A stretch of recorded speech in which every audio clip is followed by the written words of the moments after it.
السلام عليكم ورحمة الله وبركاته دمان ولالها مسلمين تاميل كستوات جوكتان ومركل يقيس عجيب او باهن ان دمانتين اينو كودا فائدي سنو قصداني وحي اود عدي سيدتان nin sheekh caalim oo waliba imaam masaajidka ahaa ayaa habeen waxa uu ku riyooday nin uu yaqaanay oo jannada dhex jooga markii la gaaray subaxii oo waagii uu bariyay ayaa iimaankii wuxuu raadiyay ninkii uu xalay ku riyooday isagoo oo jannada dhex jooga markii ninkii uu yimid ayuu imaamkii waxa uu ku yiri ii sheeg maxaad camal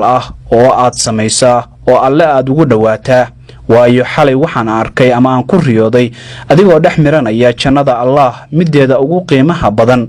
ninkii waa uu diiday in iimaankii uu u jawaabo su'aashiisina uu uga jawaabo ilaa imaamkii uu dhowr jeer ku celceliyo su'aashiisa ugu dambeyntii ninkii waxa uu dhaariyay imaamkii waxaana uu ku yiri ilaah baan kugu dhaariyay ii sheeg camalka aad samaysay aniguna aan Allah ugu dhawaade si aan u helo Allah raxmadiisa iyo jannadiisa ninkii ayaa yiri imaam ayaa tahay oo qisadayda ma qarin kartid laakiin ii ballanqaad in aadan dadka u sheegaynin magacayga imaamkii ayaa u ballan qaaday inuusan magaciisa sheegi doonin ninkii baa ugu jawaabay waayee dhageyso qisada igu dhacday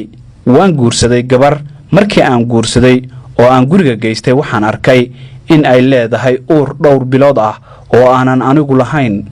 aniguna waan u ceeb qariyay ehelkayga iyo ehelkeedaba waan u diiday in xaaskayga ay booqasho ugu yimaadaan si aan u ceeb qariyo oo aan loo ogaanin xaaskayga inay uur leedahay waxa la gaaray xilligii foosha waxaan ugu yeeray umuliso waxaana gabadhii ay ku dhashay guriga marka ay umushay cunugii ayaan soo qaaday waxay ahayd aroor hore oo ay soo dhowdahay salaada subax cunugii ayaan dhigay irida masjidka aniguna gudaha masjidka ayaan u gudbay waxaan tukaday salaad sunnah banaanka ayaan u soo baxay waxaanan arkay wiilkii yaraa oo ay ku xunsan yihiin dadkii xaafadda isla markaana ay isweydiinayaan cidda soo dhigtay waan soo qabtay dadkii ayaanan ku iri wiilkan hooyadiis iyadoo ka baqaysa ceeb ayay iska soo fogeysay aniga ayaana qaadanaya oo kafaala qaadaya gurigaygana ku korsanaya waxaan u marqaati geliyay dadkii goobjooga ka ahaa halkaasi kadib xaaskayga ayaan tuulo kale u waday marqaatiyaal cusub iyo sheekh cusub ayaana ula tagay